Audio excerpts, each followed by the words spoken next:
Welcome back to Citizen One, Exploring Our Urban Future, an Urban Next original podcast series. I'm your host, Douglas Stewart McDaniel, and in this episode of Citizen One, I'm returning to my ancestral grounds of East Tennessee to explore the hidden consciousness of a river, and by extension, of every city built upon the bones of older worlds. This podcast essay traces the evolution of what was, for a long time, considered Stephen Holston's River, and before that, the Cherokee Nusky in the Eastern Band dialect, meaning the curved one, and on through centuries of renaming, remapping, and re-engineering, until it became the domesticated Tennessee River of the modern TVA era. What begins as personal memoir, campfires on the Holston, my great-uncle John Allen Maxwell's illustrations of Cherokee hunters and frontiersmen, unfolds into a meditation on how naming, mapping, and building alter not only landscapes, but collective consciousness. The essay reveals that every act of development, from colonial cartography to contemporary megaprojects, is also an act of translation, an attempt to redefine what a place remembers about itself. In a new novel I'm working on, I imagine, beneath Knoxville, Tennessee's polished surface, a river serpent stirring. The buried hydrology and spiritual residue of the downstream Cherokee towns and villages of Sitico, Choteau, and Tanasi, drowned beneath reservoirs of progress. It's not a monster, but the repressed memory of land and water.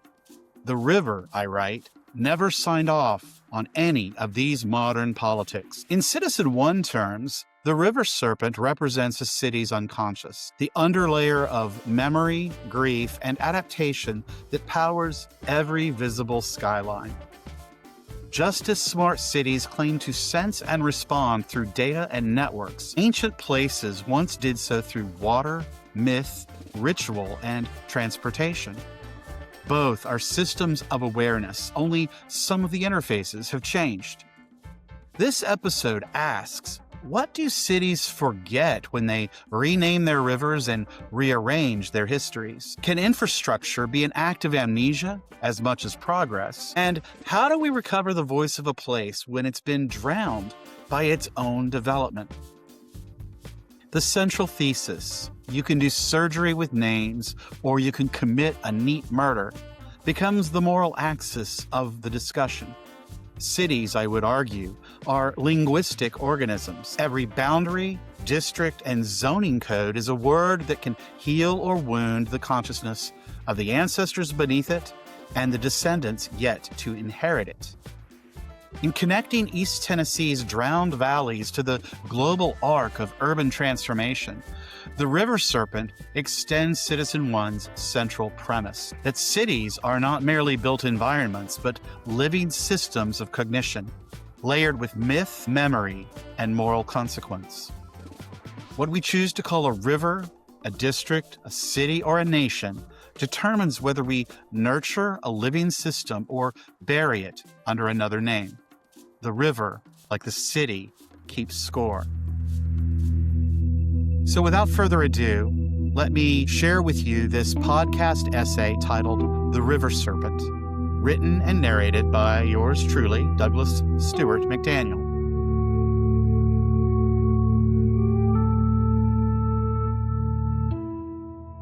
I grew up crisscrossing Stephen Holston's River without knowing where it honestly began or ended for more than half a century. To me, it was sleep and flint and fog, a slow green muscle that taught me how to listen. My great-uncle, the 20th century illustrator John Allen Maxwell, kept drawing it the way good elders pray, again and again until the line remembers what the hand forgot. In his studios in Greenwich Village and in Johnson City, Tennessee, John always had figures pinned up, half dissolved into wash. Cherokee hunters moving through leaf shadows, their moccasins whispering against river stones. Frontiersmen crouched in the same reeds, rifles lowered or raised, faces lit by the unsure light of truce or destruction. John had a gift for that moment before contact, when two worlds still believed they might share the same water. He drew canoes sliding past limestone bluffs, traders wrapped in smoke, the deer pausing midstream to study the human noise on the shore. Sometimes he'd sketch the river itself as kind of witness, a long mirrored spine keeping score while the living misunderstood it. I've often camped along those riverbanks he painted, up in Virginia near Abingdon, where the Holston still acts like a mountain child, quick to laughter and flash flood, and again in Tennessee, where it lowers its voice and begins to calculate the valley beneath it. At night, the fog moves in like breath from his old drawings, and I can almost hear John's pencil again, scratching the outlines of people who no longer speak, but still occupy the weather and the soil. Every time I pitch a tent there, I wake to the soft arithmetic of water on stones and think, the river is totaling us up. Hunters, settlers, illustrators, writers, descendants, all added into the same column of current and time. Before the settlers imported their inventory and their memory, the river had older names that pointed at its behavior, not at any one man. The Cherokee called the whole body Noski, the curved one, the great bend. Not a single line, but a living serpent with many moods. It is pronounced Noski in the Eastern Cherokee dialect, or sometimes Nosiki, depending on cadence and speaker. Even Noski, the curved one, carries an older echo. In the northeastern Iroquoian tongue, the word for river and serpent shared a similar single root, noske, to twist, to coil, to remember its own bends. French mapmakers heard it as hogohiji or noski, each syllable drifting farther from the source. And long before the Cherokee settled the southern mountains, that word had already traveled like water downstream, changing form, but not meaning, carrying its sound south through the old Iroquoian world until the Cherokee made their home in the curved valleys that would one day be called Tennessee. The eastern head was the clear breath we now call the French Broad, born in high blue haze, mountain laurel, and rhododendron hells. The northern spine was what we call the Holston, carrying bone dust and memory through limestone and pasture. Where they met east of Knoxville, the people called it Tanasi, the meeting place. That junction wasn't where one ended and another began. It was a pulse, a rebirthing point, a reminder that you cannot cut a living thing into names without making it bleed. West of the University of Tennessee campus, still not far from downtown, on the high bend we call Sequoia Hills today, a mound once kept watch over the curve of the Noski. It was only one among many, an earthen vertebrae in the long spine of the river serpent, cultural bones that once gave the valley its posture. From the highlands to the shoals, they rose as gathering grounds and resting places, each vertebrae, where ceremony shaped the current and the living spoke with their dead. The Sequoia Mound stood where the water turned silver at evening, a sentinel raised long before the Maxwell Farm or the ferry roads further west. Developers leveled it for lawns and Tudor, neoclassical, and Georgian facades, but the earth still remembers its alignment. When fog hangs low over Lion's View, you can trace the outline, an old lung of the serpent breathing through suburbia today. But long before, when the maps first arrived wagging their little teeth, surveyors wrote French Broad to distinguish it from the English Broad over the mountains and in South Carolina. Colonial humor disguised his taxonomy. Holston came from Stephen Holston, a long hunter with a cabin and a reputation. For decades, his river didn't stop at Knoxville. On 18th century maps, the Holston kept running west through the overhill towns of Sitico, Choro, Tanasi, and down toward the Hiwassee, sometimes as far as Muscle Shoals, Alabama, as if a single man's name could leash a serpent across 3 states. Only later, when a young republic needed a spine, did Tennessee take the bigger stretch, and baptized the whole trunk. The Holston retreated to the headwaters, the French Broad kept its qualifier, and a confluence became an origin myth convenient to a capital dome. That's the political story.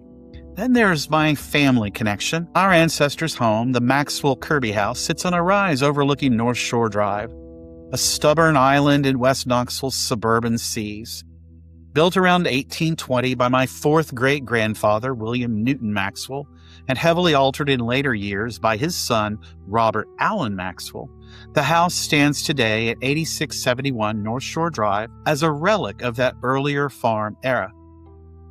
And long before subdivisions and traffic, the Maxwell farm stretched across some 1,200 acres, meadows, springs, ridgelines, and a ferry across the Holston into Blount County. The place was known locally as Maxwell Spring, and its waters, some say, had been used by Indian travelers long before European settlement. The house itself fronts what was once Lowe's Ferry Road, a lane that led south toward the river to the ferry that carried wagons and livestock into the opposite bank. That ferry route eventually became redundant as bridges and new transport lines shifted cross-river traffic away. Just west of the Maxwell Kirby House stands the old Little Creek Sanitarium, a mid-century institution that once promised fresh air and moral clarity to the convalescent. Founded in the 1940s on what had been part of the original Maxwell acreage, it mixed Seventh-day Adventist wellness, farm labor, and gentle isolation, a rural Appalachian answer to the much larger Lakeshore Hospital. The main building still clings to the hillside, its bricks softened by vines, its windows staring blankly toward the river. And merely a few hundred yards away from the house itself, half buried by encroaching McMansions, lies the Maxwell family's pioneer cemetery. Weather-tilted stones, names half erased by moss and time. Children from the neighborhood said that they could hear water under the graves, the old springs still moving beneath the clay. For a long time, students from Bearden High School would call it the old Indian burial grounds, which could not be farther from the truth. Together, though, the house, the sanitarium, and the cemetery form a strange trinity: home, healing, and afterlife, set above what was once Maxwell Spring and the ferry road down to the Holston.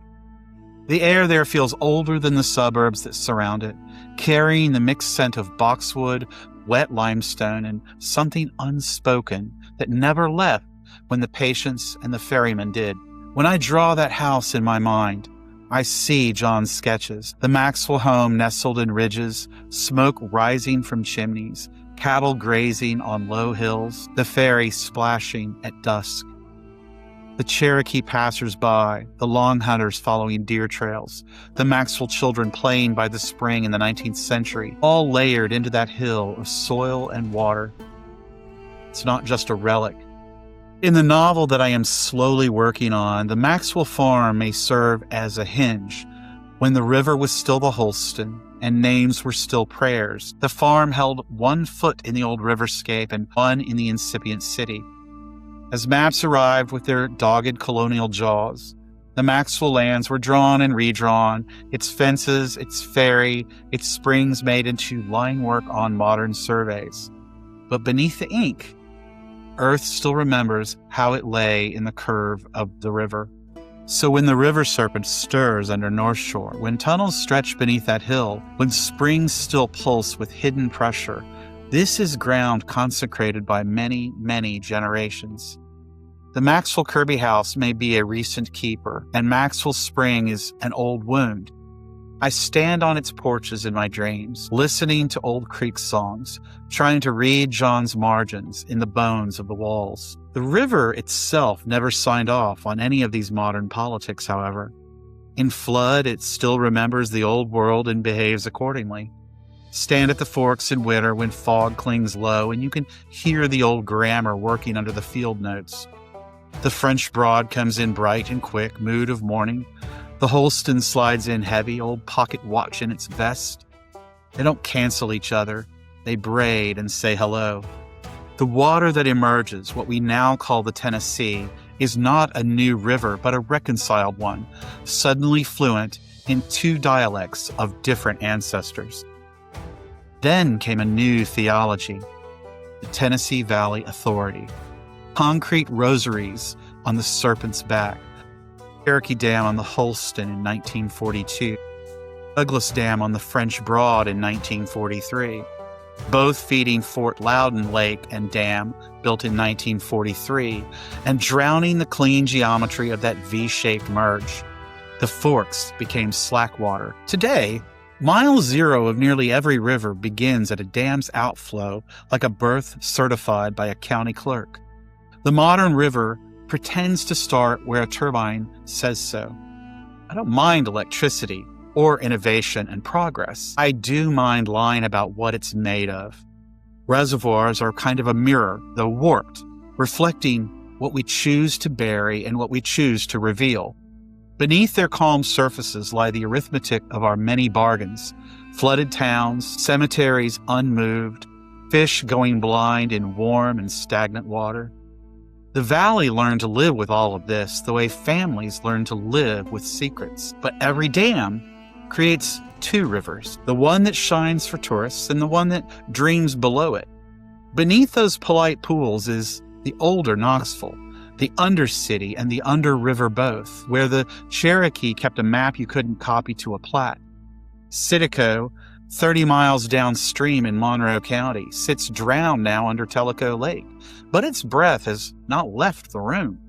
Long before maps called the water the Tennessee, before even Stephen Holston put his name on the current, it was the Nusky, the curved one, the living artery that tied all of these overhill towns together. Sitico rose on its banks as the heart of that serpent, a mound town where fire and governance shared a single circle. The people there built with rhythm instead of stone, red clay tamped and fired, cedar poles braided with vines, the great council house breathing in time with the river. On certain mornings, the mist still carries the scent of burned cane and the faint percussion of drums long finished. Technically, Sitico was never part of the Holston's main trunk at all. It stood on the southern arm of the Nusky, the curved one, the branch we now call the Little Tennessee River. In Cherokee understanding, it was not a lesser river at all, but one of the Serpent's vital limbs, carrying the heartbeat of the overhill towns. By the mid-18th century, traders and surveyors had begun calling the same current the Tennessee River or the Tennessee River, a name that soon appeared on maps while the Cherokee were still living and governing along its banks. For almost a century, two languages held the same water, Nusky and Tennessee, each claiming to describe what the other could only approximate. When Tellico Dam closed its gates in 1979, it backed the water up the southern arm and over those Sitico mounds, yoking the Little Tennessee to the engineered chain of TVA lakes. The town's submersion belongs to the politics of infrastructure rather than geography, a sacred reach conscripted into the industrial order. But the Nusky doesn't recognize such boundaries. Every tributary is still its own breath. One muscle, perhaps. The Serpent feels the pressure wherever it's pinched. Tellico Dam was not the first drowning, just the most polite, perhaps. Bulldozers smoothed the mounds into contour lines. Engineers mapped the new shorelines, and the state called it progress. But the Nusky remembers shape, not ownership. Beneath Tellico's still surface, Sitico continues to hum in memory, a submerged architecture of pulse and echo where the fish slip through imagined doorway ruins that once opened to council fires. Again, in this novel I'm writing, that hum travels upriver through the old current lines, vibrating the culverts and tunnels of Knoxville until it finds a hollow under raised streets. That's where the breath settles, in a cavern I call the egg of the Serpent, the city's blind lung, the inheritance of every name it's carried. It isn't allegory, it's continuity, geology remembering ceremony. Concrete, runoff, and the wet prayer of old fires gathering again, whispering in the tongue of the Nusky, the river that never agreed to change its name. Guarding this place is Akiti, a fictional sister Cherokee village to Sitico, I'm setting along the Holston's last meander east of downtown, between Riverside's Fill and the Waterworks. If Sitico was a capital fire, Akiti is a second hearth, a place where trade ran lightly and stories were stored in the reeds. The old canoe routes up the Nusky are still there under the surface, fossil channels that carry sound faster than the water itself. The fish know them. The herons know them. Engineers drilling utilities hit unmapped voids and call it karst. Sometimes it is. Sometimes it's history refusing to be poured full of slurry. When I give Knoxville a monster, I give it what it already asked for. A creature born of imbalance, hungry for anything we rename without consent. The river serpent isn't some Appalachian cryptid dropped in from a European bestiary. It condenses out of our own weather, erosion, and conquest. To nest the egg here like a sentinel or a parasite leaves me breathlessly excited as it coils down old service tunnels that were once creeks meandering underneath Chilhowie Park and the zoo and down to the river. On heavy nights, the manhole covers gossip. On very heavy nights, they sing. People say they hear a train when no train is scheduled. I say that's the river serpent testing its old voice against new threats. I keep thinking about the cartographic swagger of those early Western centuries. Holston's River scribbled across the 18th century maps of half a valley, like a man claiming an orchard because he planted one fence post.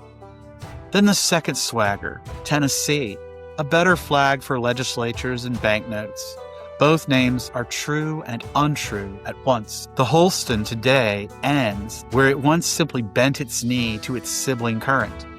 The Tennessee begins at a place the old maps called many things and the older tongues called a pulse. Names are important. They are also scalpels. You can do surgery with them, or you can commit a neat murder. This is supposed to be a love letter, so let me come back to the body. The Holston in Virginia, cold mornings, fog that takes its time, deciding whether to lift. The Holston through Kingsport, tannin and factory ghosts. The Holston sliding into Knoxville, that last deepening breath before the merge. I've slept beside all three. I've watched a great blue heron pull a fish out of dawn like a magician tugging a coin from a child's ear. I've carried out other people's trash because the river, like any elder, will let you disrespect it until the day it doesn't. I stood at the forks and felt the ground under the grass vibrate, thin as a fiddle string, and known the egg was down there somewhere, warm and patient. If you write a city honestly, you have to write the water honestly. You have to let the river keep all its names at once. Nusky in the bones, Holston in the mountains, French Broad in the hour before the sun, Tennessee in the long public story. You have to let the drowned town keep speaking through brick and the sister village breathe under Riverside. You have to imagine and let the monster be what it is, a consequence, without pretending it isn't beautiful when it rises slick with mica and fog, all the old fires reflected in its eyes. I'm trying to draw with words the way my uncle did in pen and ink, not just the outline of a thing, but the temperament inside it. The Nusky, the Holston, or the Tennessee will outlast me and my books, and whatever new names the next committee votes to stencil on the maps. That's fine. My job is to stand on the banks of the river, listen for the measure, and keep the reckoning honest. The river serpent will total us up. It always does. Thanks for listening to this podcast essay, The River Serpent. I'm your host, Douglas Stewart McDaniel, and this is Citizen One, Exploring Our Urban Future, an Urban Next original podcast series. I really appreciate you listening to this special, much more personal essay and the tradition of the Appalachian storytellers. Thanks for joining me today, and I'll see you again.